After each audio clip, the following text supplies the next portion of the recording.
Saudações, deuses imortais! Estamos continuando hoje o tema discordar não é brigar, discordar não é pessoal. Como essa nossa conversa rendeu bastante, né? A gente dividiu ela em duas partes. Então, se você está aqui ouvindo esse episódio e não ouviu o episódio anterior, dá o seu corre lá e volta para poder escutar a primeira parte antes de continuar aqui. Dado esse aviso, espero que você, ouvinte, curta bastante, goste do tema que a gente está abordando aqui, a segunda parte. Compartilhe aí com seus contatos e passe adiante esse projeto, que é um projeto muito importante para mim e acredito que é um projeto que também é muito importante para quem está participando e também para quem está colaborando para que ele aconteça e para que ele exista, né? Enfim, vamos continuar a nossa conversa após a vinheta.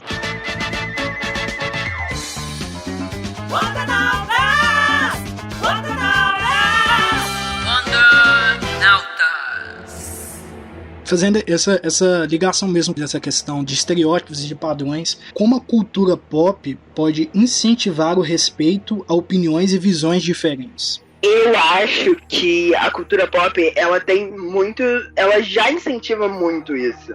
Muitos padrões. Sinceramente, da minha opinião agora, já que estamos falando de opinião, eu não sei mais como pode. Porque eu vejo a maioria dos super-heróis, a maioria de quase tudo, assim, hoje em dia, na cultura pop, tenta trazer uma visão inclusiva ou representativa sobre algo. Mas eu realmente não entendo porque o nerd ainda é uma das comunidades mais preconceituosas da cultura pop. A gente tem vários exemplos, os X-Men mesmo que a gente citou, a Batwoman também, que eu já tinha citado anteriormente, a Kamala Khan na Marvel. Eu sei que ela é da Oriente, né, pra cá eu acho que ela é do Oriente Médio, eu não posso afirmar agora. Mas vários exemplos, diversos exemplos. Eu acho que a gente consegue quebrar esses estereótipos a cada vez colocando mais representatividade dentro da cultura pop. Pra ver se consegue. Porque não acredito que seja tudo perfeito. Acho que tem muito que melhorar ainda. Mas eu acredito mesmo que, assim, colocando mais representatividade, torcer para as próximas gerações absorverem. Um exemplo do que a gente acabou de falar, do que eu acabei de falar, né, de representatividade, é o DC Future State, que vai acontecer agora. Que já tinha uma conversa sobre 5G desde o ano passado dentro da DC, que a DC resolveu fazer esse evento, DC Future State, com personagens muito representativos. A gente vai ter um Flash deficiente. A gente vai ter uma Mulher Maravilha latina, brasileira, índia, poderosíssima, maravilhosa, perfeita, enfim. Um Batman negro. Eu acho que é assim que a gente consegue incentivar acabar com esse ódio, com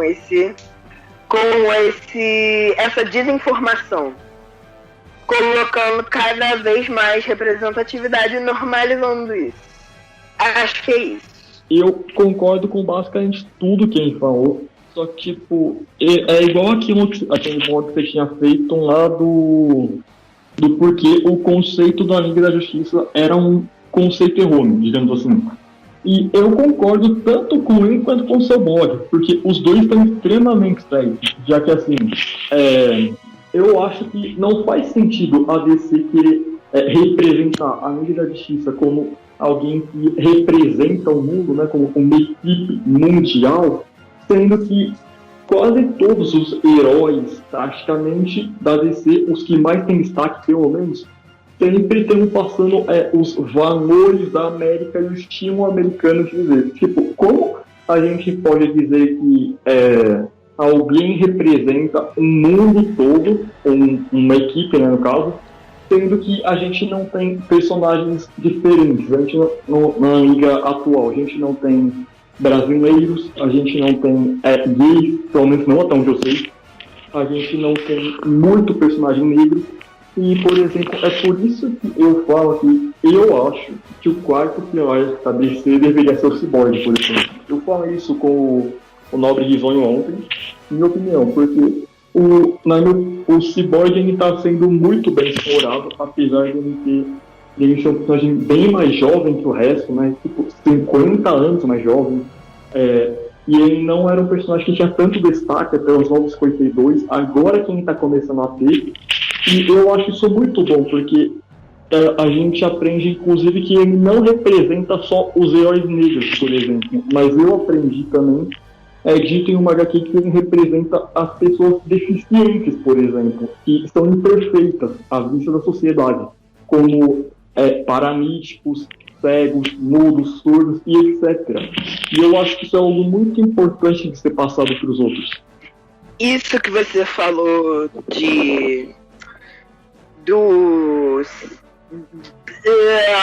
calma aí. Isso que você falou do Cyborg estar na Liga da Justiça e da gente não ter heróis mais representativos no escalão da DC. Isso é muito importante, porque não se deve se contentar apenas com uma pessoa negra ali. A gente não existe só uma pessoa negra no mundo, e eu acho que quanto mais tiver, melhor. Quanto mais plural, melhor. Na verdade, não era isso que eu ia falar. Acabei de lembrar o que eu ia falar. Que você falou do Cyborg não se limitar a representar pessoas negras. Isso é muito importante, porque a gente nunca pode limitar aquela pessoa apenas a ser uma pessoa negra. Ela é uma pessoa, ela tem sentimentos, ela não é só uma pessoa negra. Aquela pessoa ela não se limita a... Eu acho isso muito importante. Era isso que eu falava desde o início. E outra coisa também, né, que vocês estão falando aí sobre a questão de ter pessoas diferentes na Liga da Justiça, por exemplo, é pra gente ver que agora o Cyborg, desde 2011, ele tá entre os 7 fundadores da Liga da Justiça, né, então você ainda tem uma pessoa negra ali, mas ainda existe a questão e as outras etnias, né? Onde estão os latinos, onde estão os nativo-americanos, onde estão os orientais? Existe uma diversidade de etnias, de cores e de tons de pele, de corpos, que não estão sendo representados de uma forma, porque por mais que exista muito forte ainda a questão do racismo, principalmente quando a gente fala de uma indústria que está nos Estados Unidos, os Estados Unidos são uma nação racista, né? Não que o Brasil seja diferente, mas enfim, ainda existe ainda que não o suficiente, ainda existe uma pauta que fala sobre inclusão de pessoas negras, né? Mas e as outras, sabe? É uma coisa que ainda precisa ser trabalhada. Um exemplo que eu acho que a gente tem que dar, principalmente quando a gente está falando de onde estamos, né, do Brasil, é que, por exemplo, as novelas brasileiras, as novelas da Globo, quando elas vão trazer alguma história sobre pessoas orientais, japoneses, chineses e afins, alguma coisa assim do tipo, quase sempre elas pegam atores brancos, padrões, para poder interpretar aqueles personagens, e às vezes pedem para a pessoa fazer alguma coisa com o olho ou alguma coisa assim do tipo para parecer oriental, e é um negócio assim que é absurdo se você parar para pensar. Se eu não me engano, a Danielle Suzuki recentemente, não tão recentemente, em uma live ela acabou falando que no decorrer da esquematização de uma novela em que teoricamente o papel da protagonista tinha sido feito e estruturado justamente para ela interpretar, que ela é uma mulher de traços orientais, acabou que no fim das contas ela foi reduzida para um personagem diferente, aí depois ela acabou saindo do projeto, e quem substituiu ela foi a Giovanna Antonelli. E você para e pensa, Giovanna Antonelli, que não tem nada de traço oriental, nem nada do tipo, e aí eles tiveram que mudar a estrutura da personagem para falar que ela era adotada, que ela estava numa família oriental e não sei o que. Mas aí você vê, eles muitas das vezes eles dão tanta volta para poder justificar uma coisa que era simplesmente eles pegarem um ator que tem aquelas características, sabe? Isso a gente pode ver em outras mídias também, em filmes, por exemplo, que vão falar sobre povos asiáticos, povos no Egito, por exemplo. A gente vê a grande maioria dos personagens sendo personagens padrões caucasianos, personagens que não tem nada a ver com aquela cultura, com aquelas características, e aí você para e pensa, mas quando escalam uma atriz negra para poder fazer a Pequena Sereia no filme da Disney, um ser que não existe, porque uma sereia não existe, as pessoas implicam, mas quando é para poder ser uma obra de um povo, de personagem, de pessoas que existem de fato, onde estão essas pessoas que criticam o tempo todo?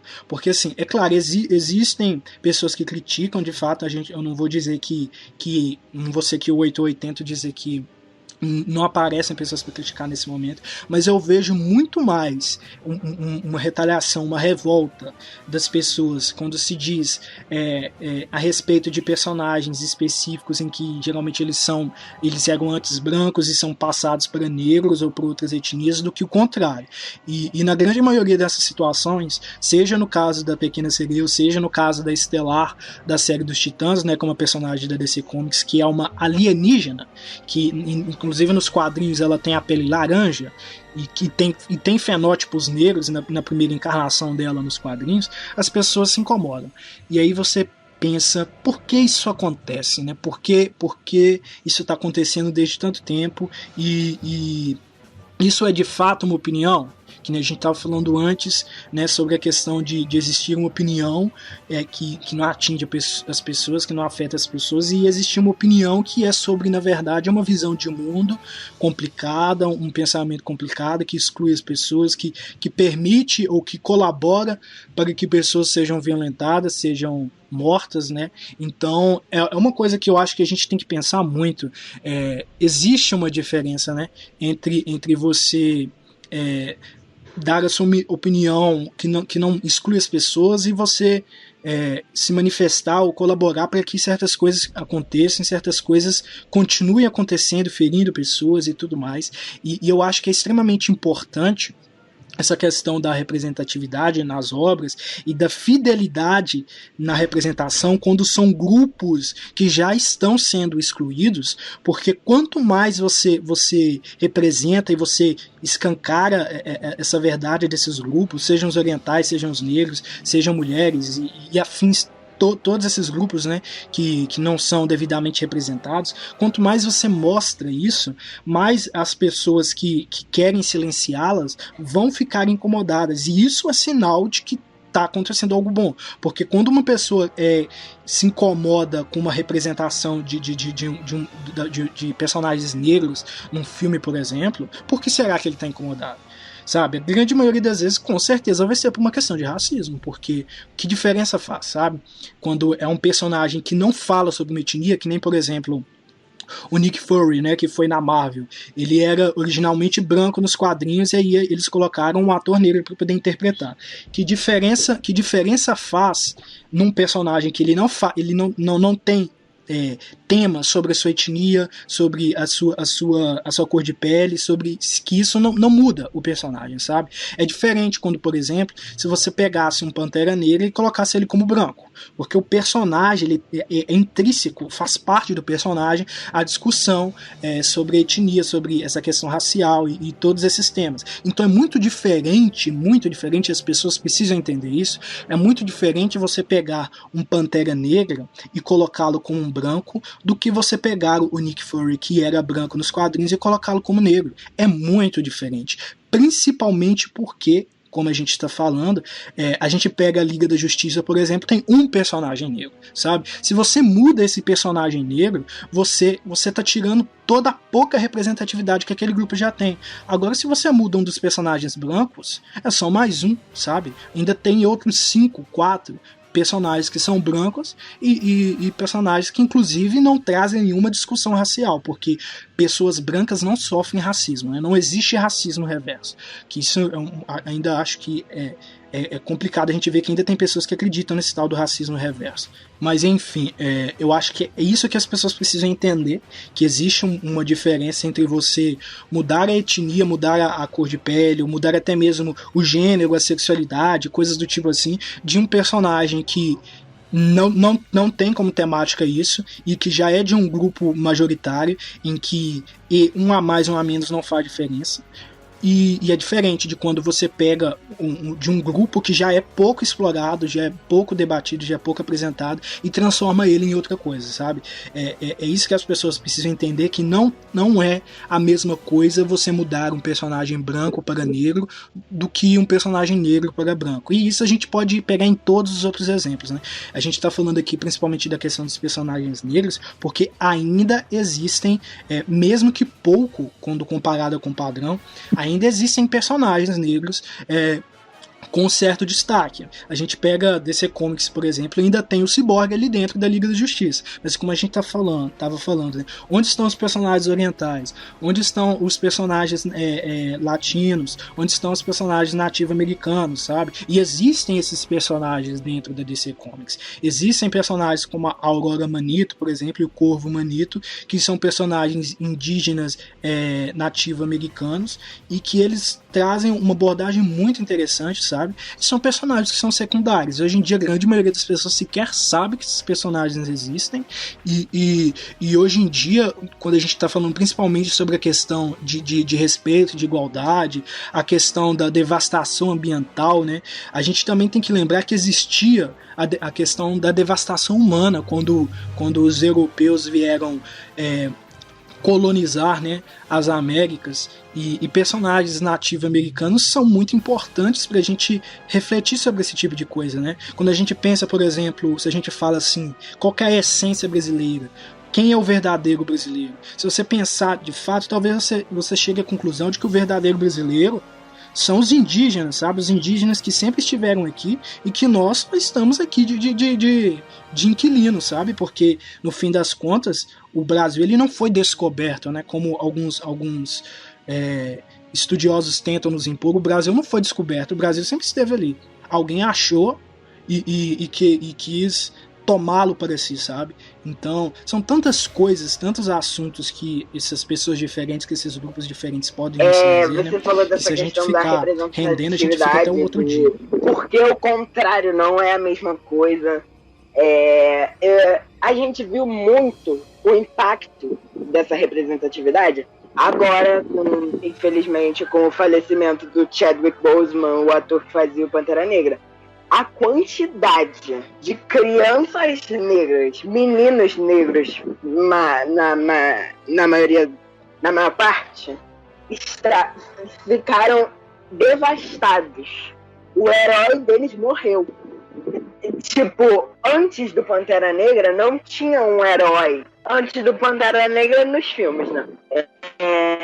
Não tinha um herói nos filmes que tivesse o impacto, a importância do Pantera Negra, que aqueles menininhos pudessem ver e falar: nossa, eu sou o Pantera Negra. Tipo, eu sou ele, eu me vejo nele. A quantidade de meninos negros que se viram nele, perderam um herói é surreal, muito grande.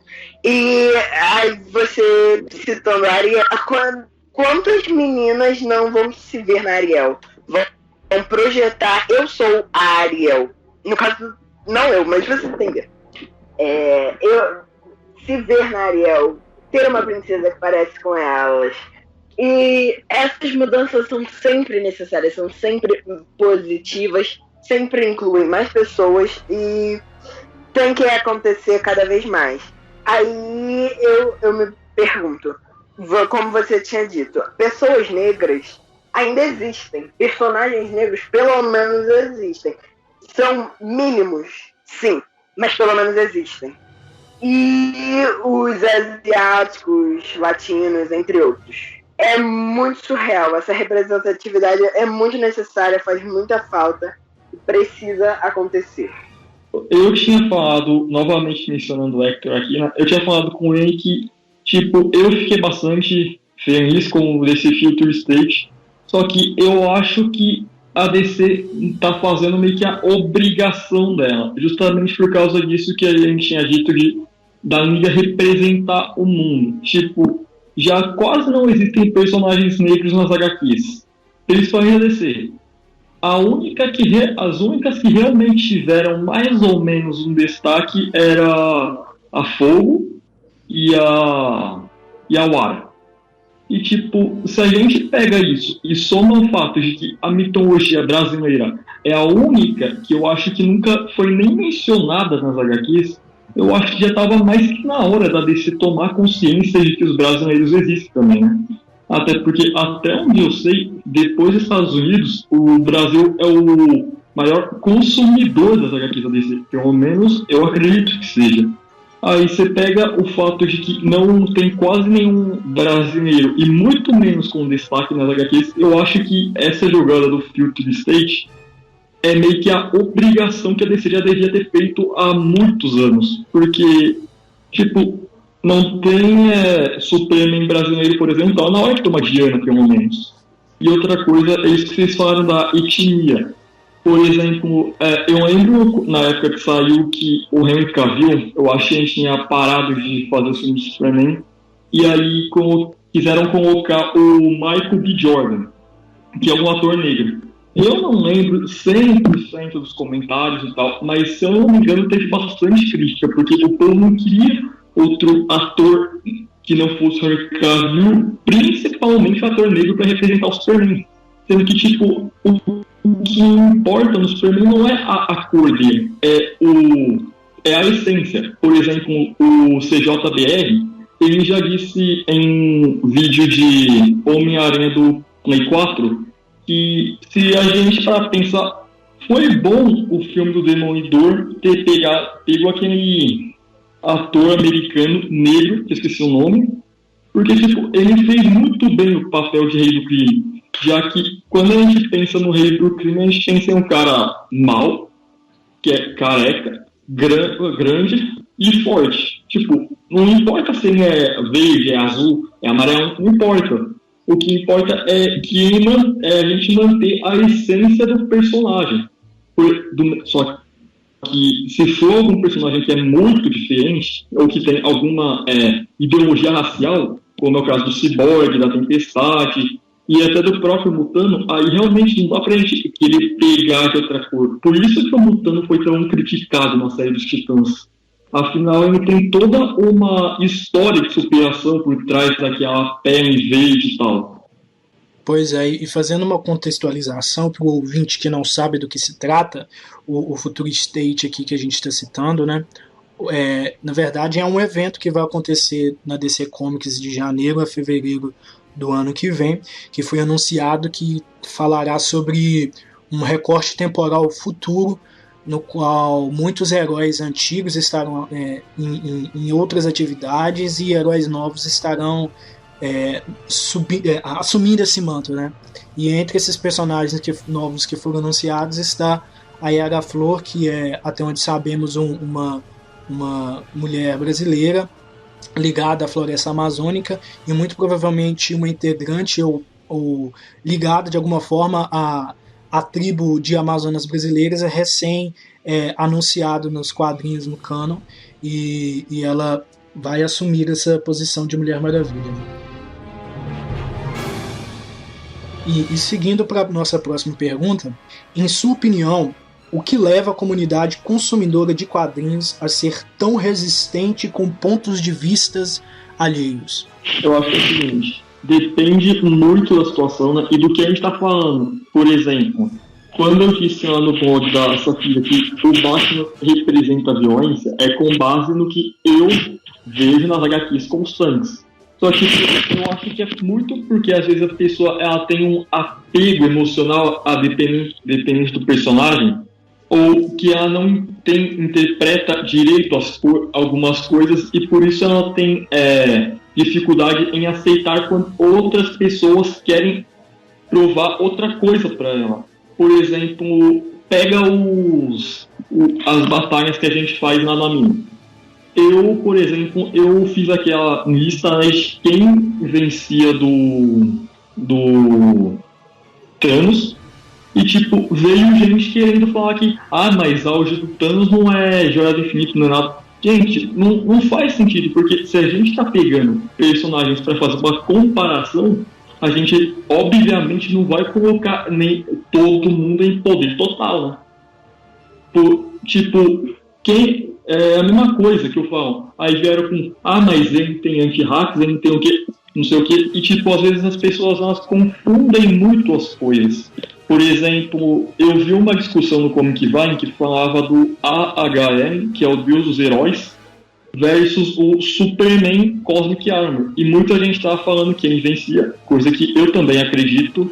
Só que as pessoas começaram a querer usar texto, por exemplo, do Renascimento, sendo que aquilo era para mostrar a importância do Superman, não o poder dele. E as pessoas, às vezes, elas confundem muito isso, de um personagem ser importante com ele ser mais poderoso que o outro. Tipo, eu vi gente até falando que se o Superman morrer, o multiverso acaba. Tipo, qual que é o sentido disso? Sendo que o próprio relógio do Apocalipse, o Dr. Manhattan diz que não é assim, que ele enxerga como um metaverso, porque se, dependendo do que acontece na Terra Zero, as outras também vão ser afetadas. Então eu acho que as pessoas, geralmente, é por interpretação de texto errada, ou porque elas têm um apego emocional com o personagem em questão, por exemplo, ou a história em questão, e quando alguém vai querer contradizer ou vai querer expor a opinião que não bate com a dela, ela sempre vai querer provar que ela tá certa. Tipo, mesmo que passe 5, 6 horas discutindo, mesmo que não tenha debate, mesmo que não tenha mais argumentos, as pessoas elas continuam porque elas não querem aceitar que ela tá errada. E, por exemplo, o Gabriel lá do Amin, pense você, tá aí. Tipo, o que fez a wiki do Gabriel Hornblower, quando ele fica sem argumentos para querer combater alguém, debater de certa forma, vamos supor em RPG, ele e os outros caras, tipo 16, eles costumam xingar, eles costumam falar que, mas que você é burro, que você não entende do que eu tô falando, etc. Sendo que se você, assim, se é uma disputa para ver quem tem a mais certeza, eu acho que a partir do momento que você passa a ofender alguém, seja verbal ou fisicamente, eu acho que você não tem mais direito de falar nada, você já perdeu a sua moral por aí. Eu acho que é por isso, né? Eu acho que, como o próprio Daniel falou, eu acredito que seja também por uma questão sentimental unida ao preconceito. Eu acredito que, como a comunidade nerd passou de... Citando, por exemplo, nos anos 80, o nerd sofria muito preconceito. Tipo, ele sofria bullying na escola porque ele gostava de super-heróis e coisas do tipo. Ele passou do papel de oprimido para o papel do opressor. E a comunidade sempre foi muito tradicional. Apesar de todas as subversões do quadrinho, todas as mensagens, todos os ensinamentos que os super-heróis tentavam trazer, o nerd sempre foi muito tradicional. E unindo esse papel ao sentimental, quando a imagem que você tem de algo é modificada e esse modificado é para algo que você não gosta, por exemplo, um preconceito racial, porque mesmo que eu acho importante destacar isso, racismo ou homofobia não é só você chegar a alguém e falar, seu macaco, seu preto desgraçado, ou seu viadinho, filha da puta. Nem sei se pode xingar aqui, mas enfim, não é só isso.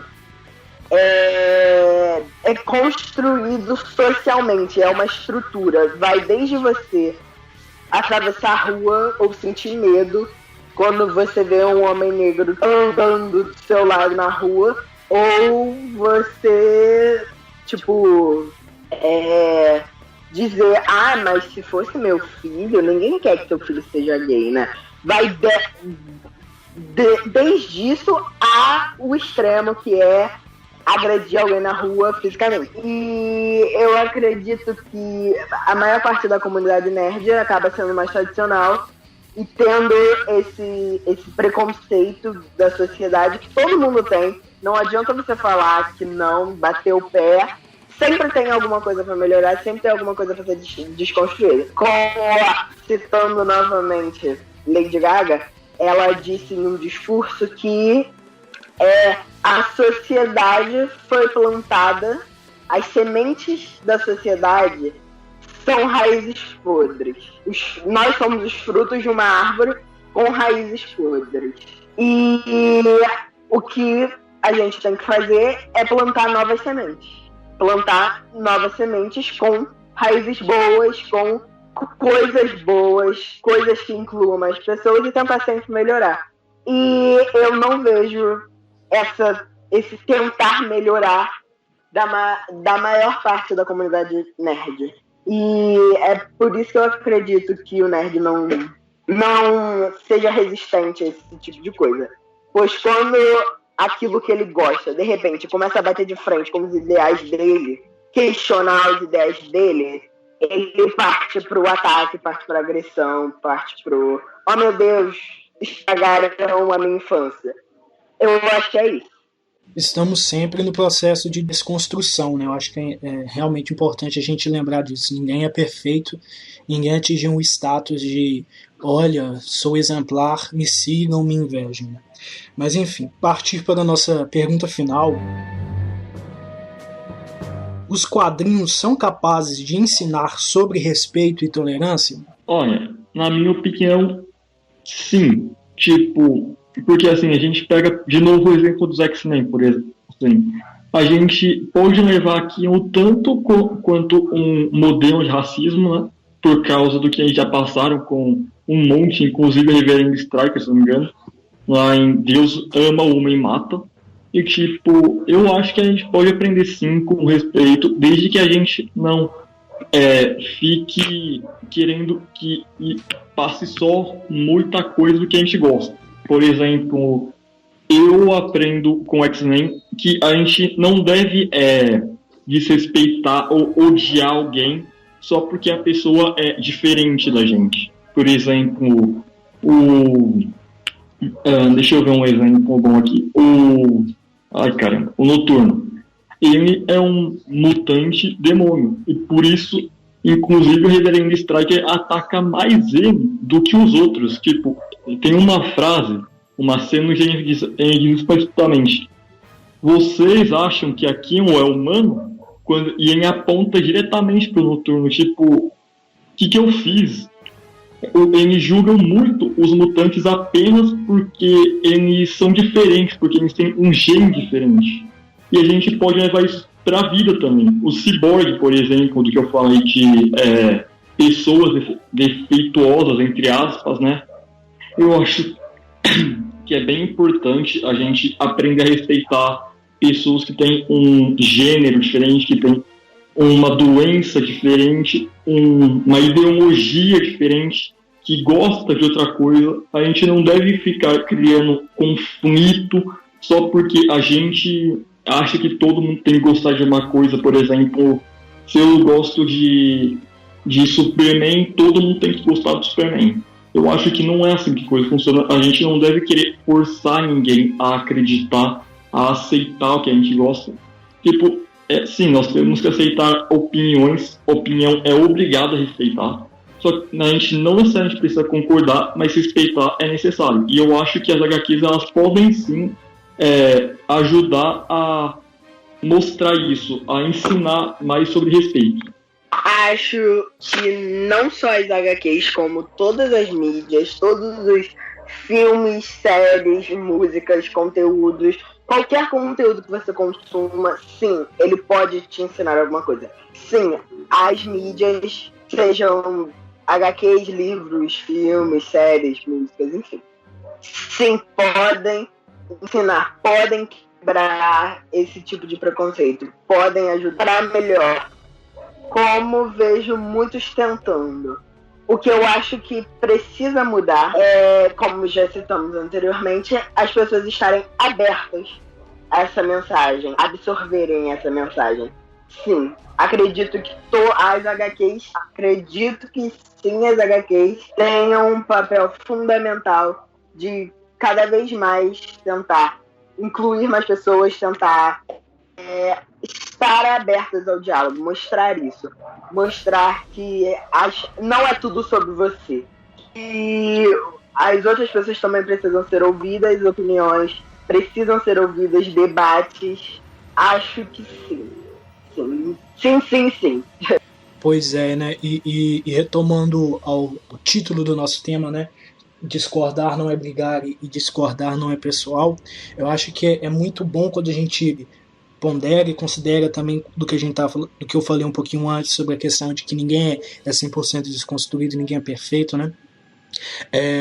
Nós aqui, enquanto integrantes desse diálogo, dessa conversa aqui também, nós sabemos que também a gente não significa que somos o arauto da autocompreensão e da paz quando a gente está conversando ou dialogando com alguém, não. Eu acho que é bom que o ouvinte entenda isso, inclusive, que enquanto a gente está falando sobre isso aqui, a gente sabe muito bem que tem situações, tem momentos em que muitas das vezes a gente se irrita mais com um diálogo, com uma opinião diferente, ou às vezes até entra num conflito, passa do limite, mas o que a gente está querendo dizer aqui é que todos nós, sejam quais sejam os nossos direcionamentos, os nossos posicionamentos, os nossos pensamentos, a gente tem que estar em busca de melhorarmos como pessoas, de aprendermos a ouvir o outro, aprendermos a dialogar, a conversar.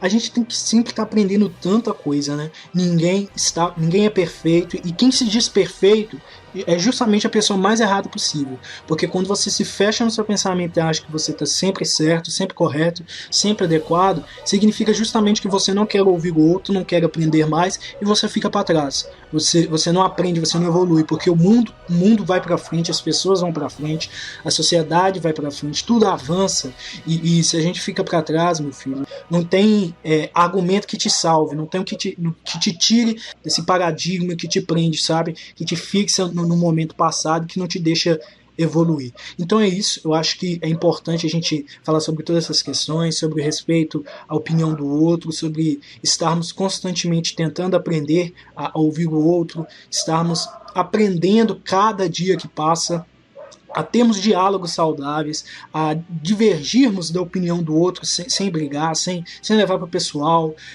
Acho que todo mundo está aprendendo a ser uma pessoa melhor, todo mundo está aprendendo a manter a comunicação, manter o diálogo de uma forma saudável, a ter opiniões diferentes do outro, e a entender principalmente que desde que aquela opinião que é diferente da sua não machuque as pessoas, não invada o espaço do outro e não prejudique o direito do outro, tá tudo bem, né? Eu acho que é até bom que a gente tenha opiniões diferentes, porque se todo mundo pensasse igual, seria justamente aquela questão da espiral do silêncio. Fica aquele grupo ali fechado, que só pensa a mesma coisa, só fala da mesma coisa, e eles não avançam, porque todo mundo pensa igual, ninguém tem uma ideia diferente, não existe um conflito, não existe um dilema que te faça pensar fora daquela situação, que te faça questionar, inclusive, os seus preceitos, se você está seguindo no caminho certo, e é justamente sobre isso que, para finalizar, eu gostaria até de citar um momento nos quadrinhos. Um momento não, é uma coisa que acontece constantemente, mas foi um momento marcante, principalmente num quadrinho que chama League of One, e é da Mulher Maravilha e da Liga da Justiça, em que a Mulher Maravilha tem um conflito ali, porque ela tem que salvar a Liga da Justiça de uma ameaça e tudo, mas é uma longa história, mas basicamente o momento em que acontece, que eu acho marcante, é que ela é mostrada fazendo um ritual com o laço da verdade,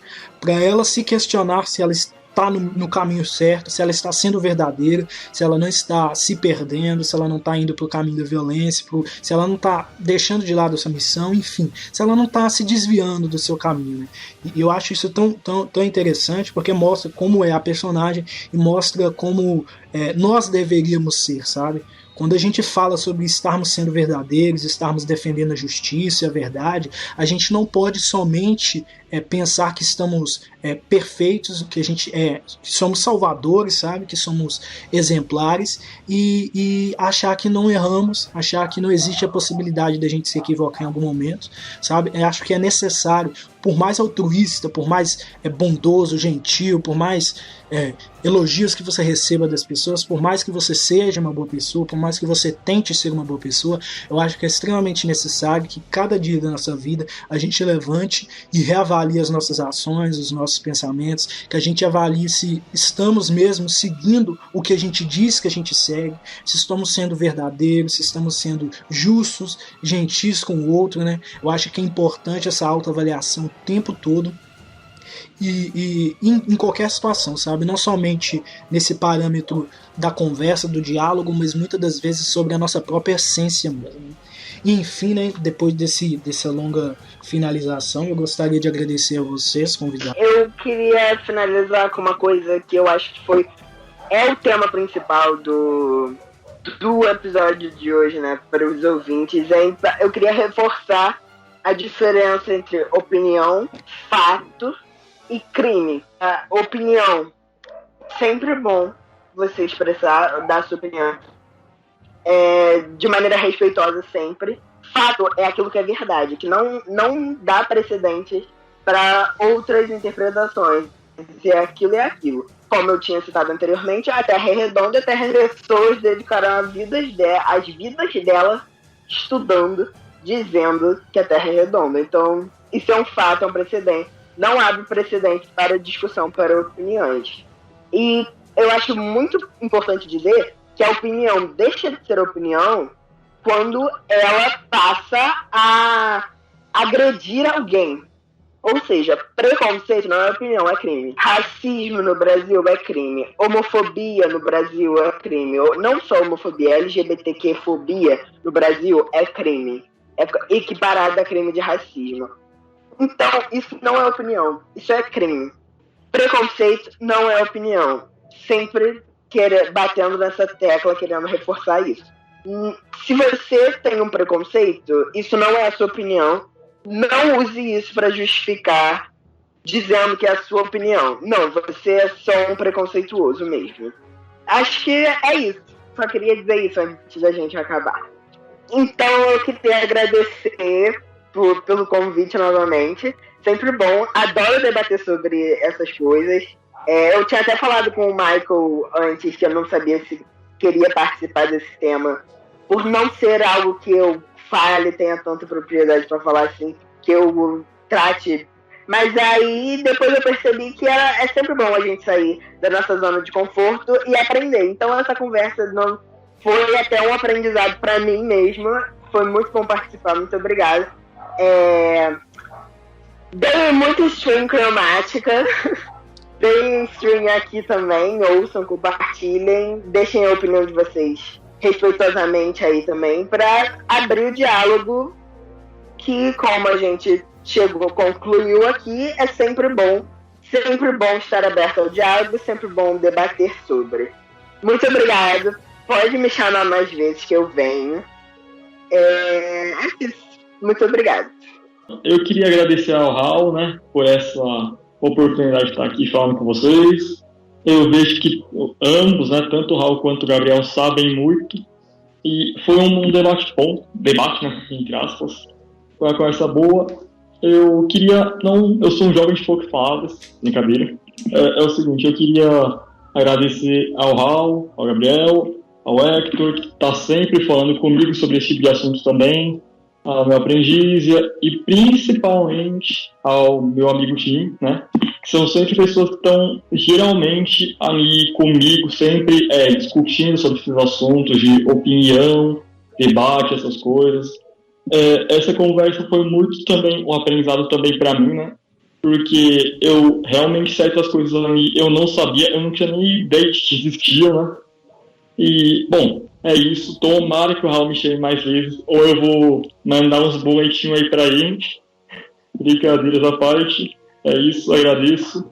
Compartilhem com todos e tenham uma boa semana. Amém, sim, esse negócio de boleto, né, e agradeço a presença de vocês também, com certeza eu chamo vocês mais vezes, e é isso, né, eu acho que eu sempre gosto de trazer convidados que não tenham aquela sabe, aquela crista de achar que é 100% entendedor do assunto e que tem somente a ensinar, porque eu acho que comunicação é aprender e ensinar, não é somente ensinar ou somente aprender.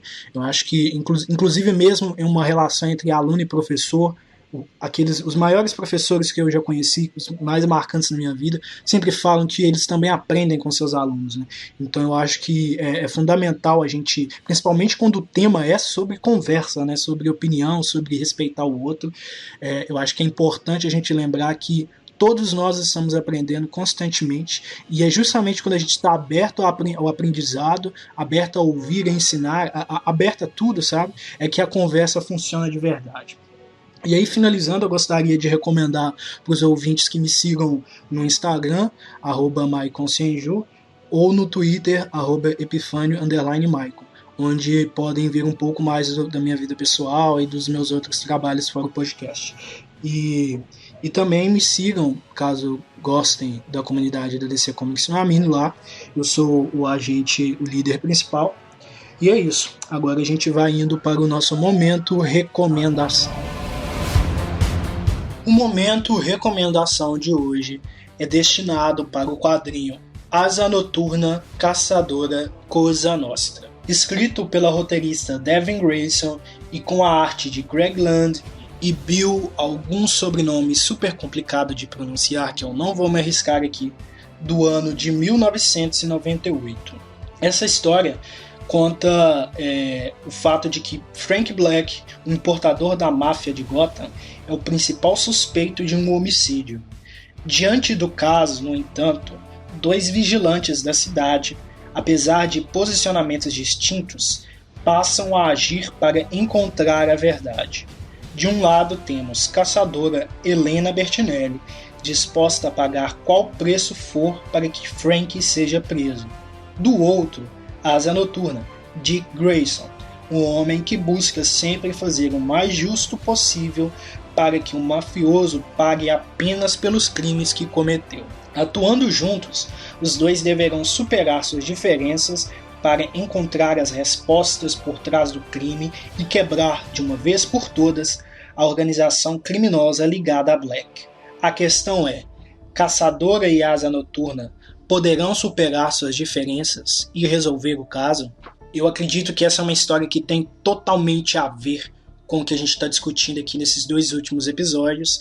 Afinal, são 2 pessoas com visões de mundo e posicionamentos diferentes que se encontram em uma situação comum e precisam superar essas divergências, essas diferenças, para poder solucionar um crime ali, para poder levar a justiça ao fato, né, ao ocorrido.